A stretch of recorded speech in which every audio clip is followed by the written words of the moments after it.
maailm areneb ja The world is developing and digital solutions along with them.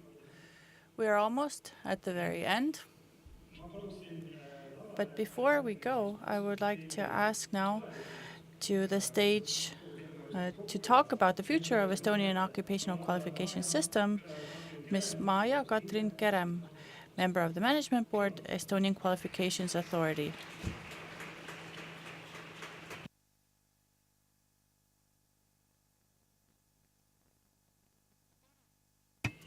Good afternoon. I'm truly happy to see so many of you here today and still here with us after lunch. I hope that the day so far has been very interesting, full of things to learn, full of things to take home. At least for me, it has been, and I do believe, dear partners, that it has been for you as well. I'm here today in front of you with the topic of the future of the occupational qualification system. When it comes to today's system, it's something that we built together with you, dear friends. So where exactly are we going with this system? This is something we have to agree on together, or at least negotiate it all together with you. But the ideas about where we definitely should go, I think these did come to the forefront from today's conference. But to talk about today's occupational qualification system, then this bridge building metaphor has been on the lips of several presenters today. And throughout the years, it has also been a sign or a symbol for the occupational qualification system. We are building a bridge between the worlds of education and employment. That's our main activity. Now, why do we do it? We want to reach this objective. We want people to manage well in their work, whatever they do, for whomever they do it. We want the businesses and the economy as a whole to be supported in their competitivity through our activities. But when it comes to building this bridge, the thing is that something we also heard about today is changes. Changes are here and now already. The OSCA system provides us with information about the changes that are here and some future changes as well.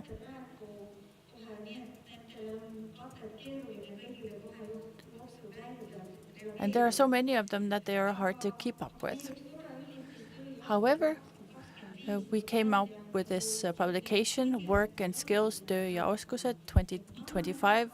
It points to the keywords of an aging demographic, developing technology, environmental demands, the internationalization of markets, and the diversification of work forms. These are the 5 most important keywords that we have to take into account, and I think the day today has only confirmed that.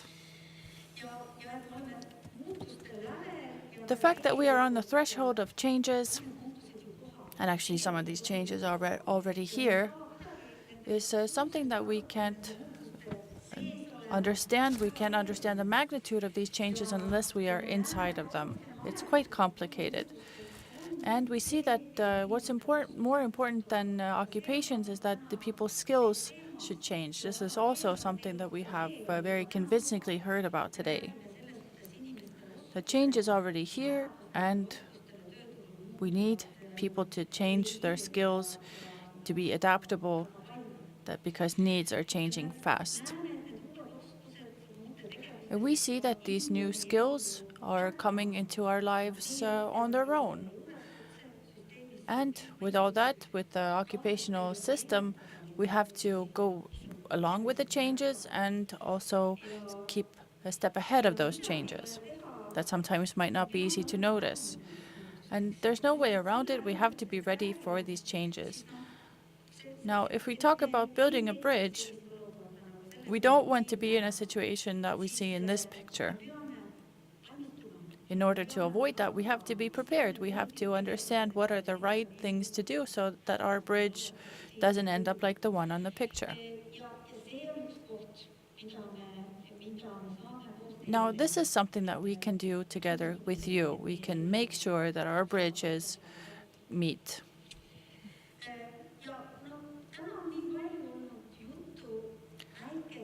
Since today we have talked a lot about not big jobs and skills needed for one occupation for a lifetime career for that starts when you graduate and ends when you retire.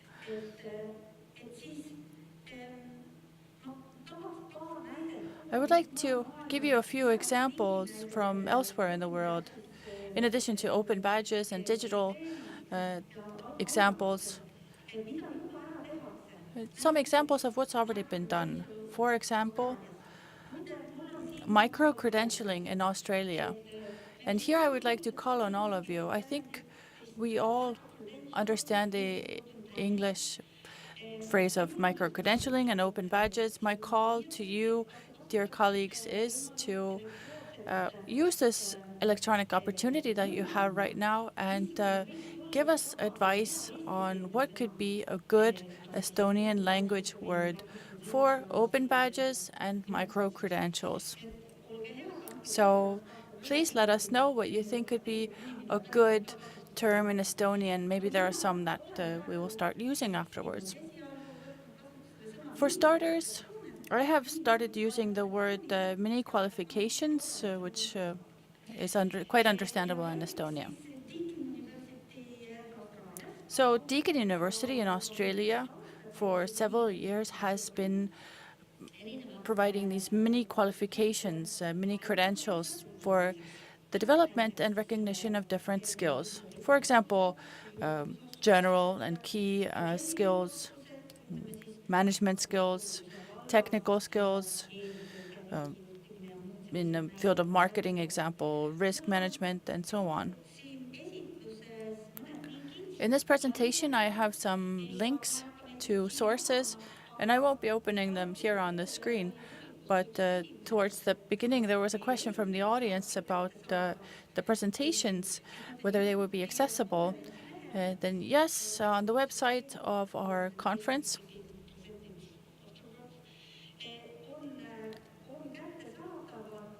these materials and presentations will all be accessible on our website with all the links and the information that might be interesting to you. So please do have a look. But moving on with the Australian example, the process has been made really simple. It's a 4-step process, very easy. The first step is to analyze your own experiences. You go through the self-reflection step. You look at your capacities, capabilities, and you gather evidence about that. Then, the second step, in this assessment platform, you have to submit the self-analysis with the proof. Then you wait for the third step, which is the questions that have to do with your skills, and then you answer these questions that have to do with your knowledge and your skills. And then step 4 is to wait for your assessment result, and you accept your electronic credential. So however you call it in Estonian, it's basically a digital badge. From the same corner of the world, in New Zealand, we have an example. With the previous example was from a private university, then this example from New Zealand is from a state system. There's a new initiative there, and what they are providing is a possibility for people to have their mini qualifications recognized. Now it has passed through the pilot phase already, and they started with universities. Universities can offer their mini qualifications. You have to, of course, pass through a quality assessment first, and then you have a national register of qualifications, and people can obtain these mini qualifications, they can have proof, and then they can have their certificate. Everything is electronic. All these certificates are web-based.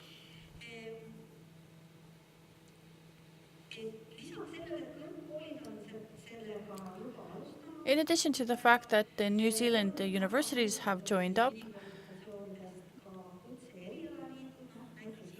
vocational and occupational unions are very much interested in these in this system. For example, nurses and engineers.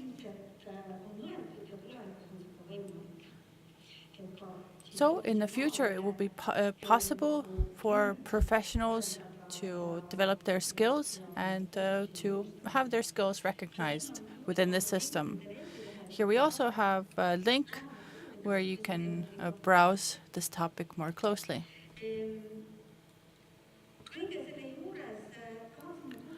In all this, I would like to come back to Dick's topic of pan-European initiative, electronic recognition of skills, and the opportunity to obtain certificates. UNESCO has put together a discussion document in 2018 called Making Learning Visible, Representing Skills, Competencies, and Qualifications. Now, this document focuses on how to allow people in this changing world to very fast and very reliably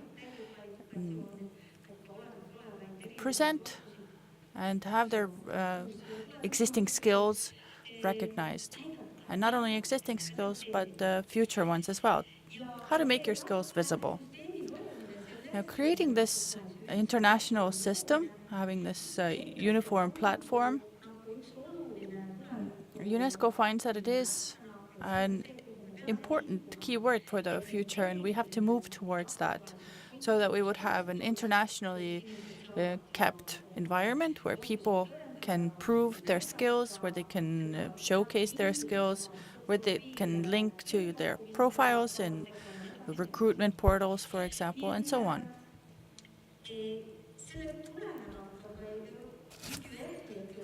And due to that, the EQF, the European Qualifications Framework, initiatives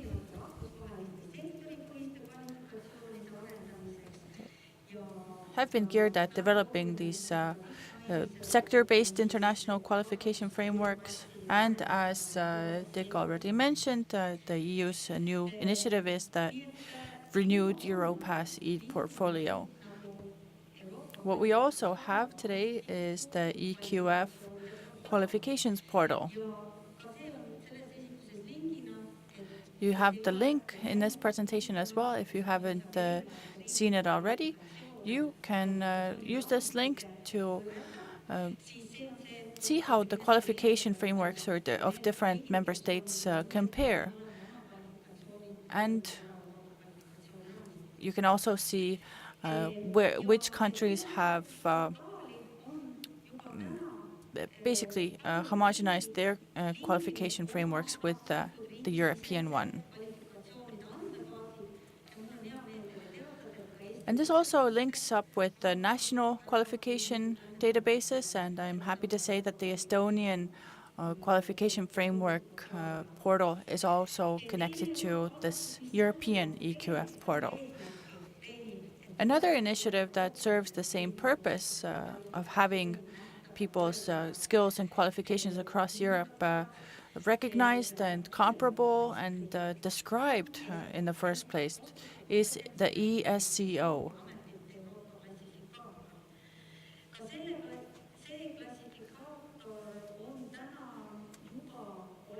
This classifier already exists today, and it is constantly developed and renewed. And I'm also happy to announce that our occupational registry is linked up with the ESCO portal when it comes to the qualifications. So, in addition to our website, you can see our qualifications and those who award the qualifications from this ESCO website. Another interesting initiative is the Europass digitally signed credentials.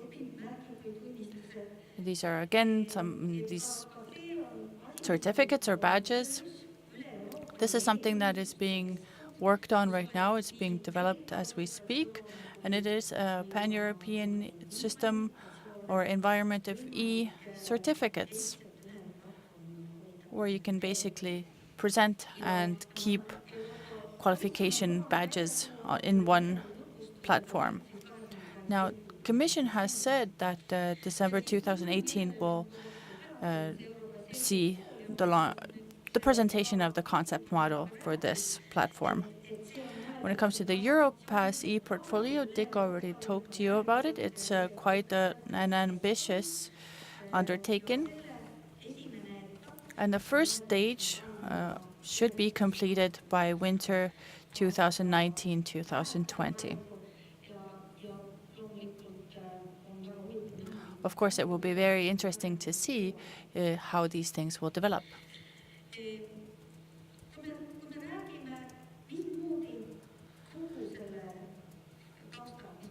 Now, against the background of everything that we heard today, and against the background of these international developments, how should the Estonian occupational qualification system develop and move forward? It seems to us that the most important keyword is flexibility.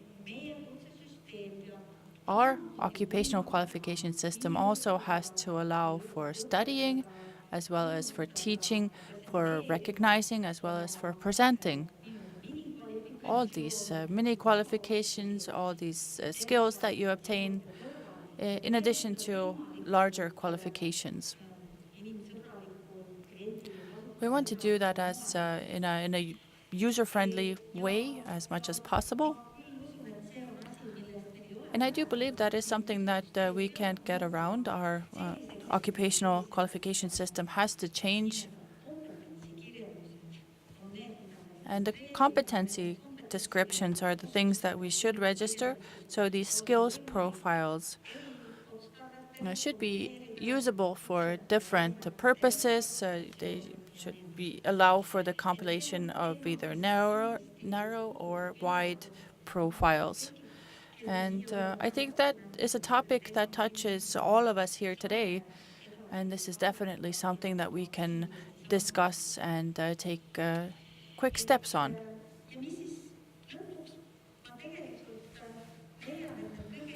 And in the end, I think the most important keyword when we talk about the future and changes and making changes, something that we should take along with us to think about, is that we have to focus on, in our occupational qualification system, also on future skills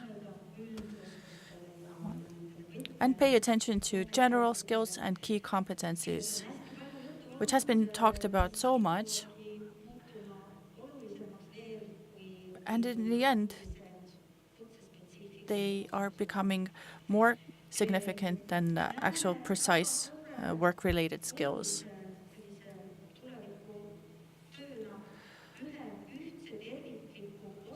As a big work in the future, we see the development of a uniform, holistic system that would project, develop, and recognize skills, and that would support every type of learning and the recognition of all kinds of different studies or practices.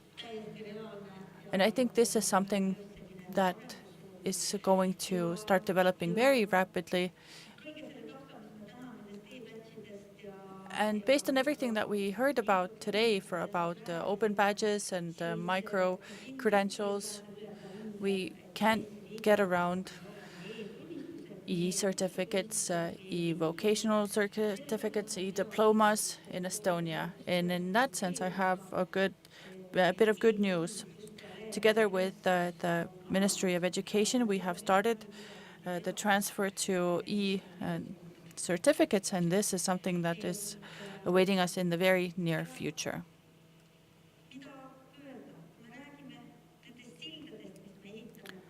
Coming back to the bridges that I mentioned before, that we all talked about, I sincerely hope that the future holistic occupational qualification system will go along with the changes, keep abreast with the changes, and that it will be flexible enough but also resistant enough despite its big burden. And at the same time, I hope that it will be easy to use, user-friendly for all parties involved. I started my presentation by talking about the fact that we built this occupational qualification system all together, and we can't go on any other way than going forward together. So the importance of working together especially becomes acute when we talk about changes. So, my dear partners, I sincerely hope that we all together will build a bridge that will connect the labor force, the educational system, and all other aspects of the society even better than it has done so far. And I hope that we can all cross that bridge together once we come to it.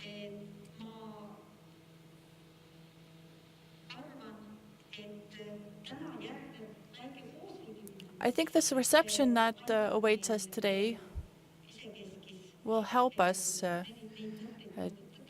develop these ideas, make plans, discuss. And I'm not sure if we can manage it this year anymore. We don't have enough year left to bring big plans to life. But from the beginning of next year, let's get started as soon as possible in making the necessary changes, also keeping in mind that we will change all the things that need to be changed and not the ones that don't.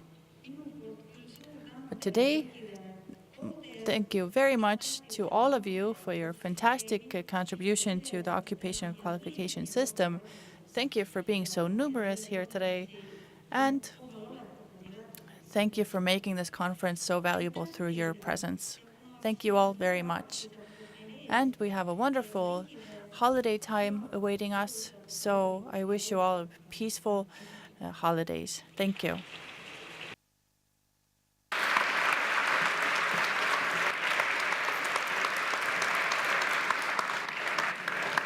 Aitäh, Kati. Kas vaatame, kuidas me eesti keelt... Should we see how we are doing in terms of language innovation before we go to the questions? We had mini qualifications that we needed a word for in Estonian.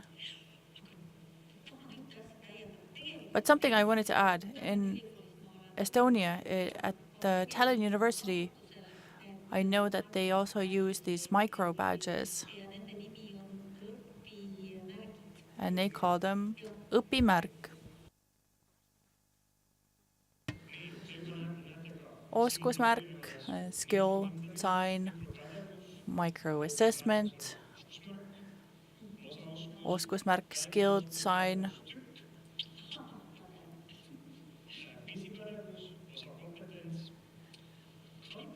So basically, all different versions in Estonian for this term in English. We do have a lot of choice here. Did you see any that you especially liked from this? I think I'll have to think about them a little bit.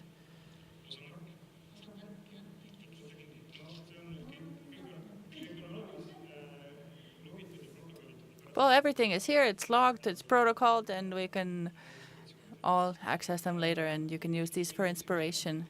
Now, a quiz question. The word priority. What is it? An Estonian word for priority?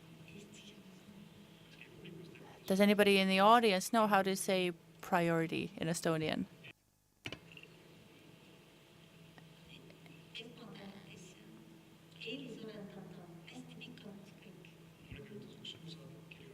an ambassador wrote to me and he used this word esimus, which is something innovative in our language. I haven't really heard about it much. But there's 500 of us here today, so 500 people have heard it now. We are about to go to the reception just outside the store. We have glasses of sparkling wine waiting for us. But before that, the last questions, if everything's so flexible, everybody is constantly relearning, then how can you even give certificates at all? How do you assess experience and so on? That's a good question. When it comes to flexibility, everything has to be flexible. There's nothing else to do. Just recently, we had a conversation with the head of the construction companies union, and he said that we might think that construction is something very traditional, that nothing much changes there, but it really does. The technology change, materials change, management changes. There is a lot of electronic innovation in construction management as well. Now, if you noticed, I talked about how if we describe these mini badges, profiles, for certain occupations and for certain curricula, we can actually agree on a set of skills and we can compile them based on requirements. Because we have certain traditional occupations that are not going to disappear, and we can agree on a set of skills that gives us that whole qualification. So we don't have to give up certification and recognition and the whole system that we have built up. We can go bit by bit and flexibly. And of course, people reach these whole qualification sets bit by bit, so we have to reflect that better in the future. Does anybody in the audience want to ask something? A microphone, please.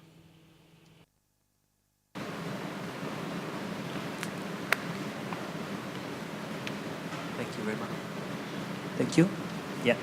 So, well, again, thanks a lot for giving me the opportunity to share this day with you. I feel like I've learned a lot, and certainly, I would say a 20-year birthday is a good time for reflection and to understand what you learned in your own journey. And my question is going to be similar in spirit to the one I posed before. If I go back to the OECD and I want to bring the experience of the Estonian Qualifications Authority back there, I could pose the question in an easy way and say, what are the biggest successes you see behind you? I'm going to say, what do you think was something that you would absolutely not do again because your experience has taught you that was a no-go? Räägime ämbritest. So we were talking about these big fails.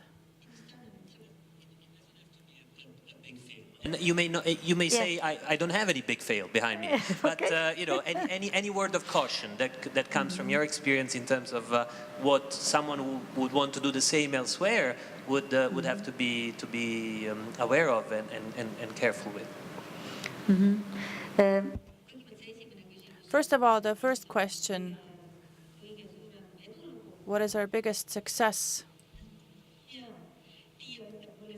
Tia is telling me, and I do completely agree, I could say that this big success story is right here in front of me.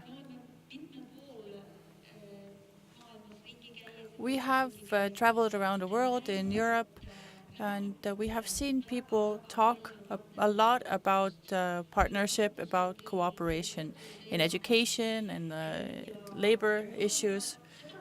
And we have also seen that oftentimes this cooperation is just a slogan. It doesn't have much content to it. So oftentimes when it comes to these occupational qualifications, there's a small group of officials that develop these standards, or then schools by themselves. The fact that our system from the very beginning has been very honest, very straightforward, and very much a product of a lot of stakeholders working together. That is definitely a success story that I like to talk about a lot. I'm sincerely happy and grateful to all of you for having this opportunity to present this success story.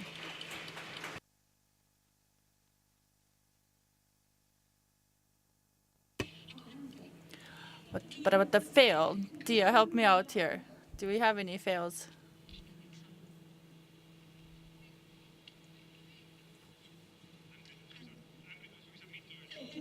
There are several fails.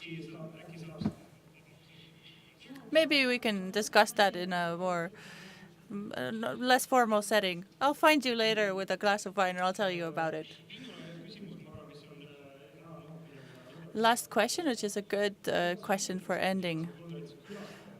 What would you recommend for the visitors, the participants, and the viewers of this conference to do next after they leave this conference? What would the next action be?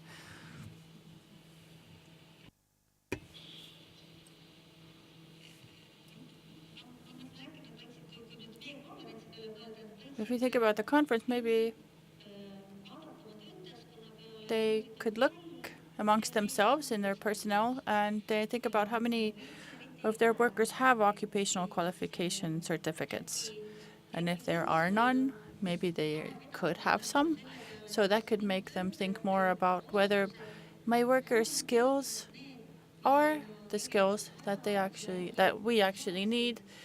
Maybe through the qualification system, through the exam prep process, I could improve the skills of my personnel. So that could be a possible way forward towards a good quality work. So maybe that's something to do. Sounds like a very practical tip. Thank you very much.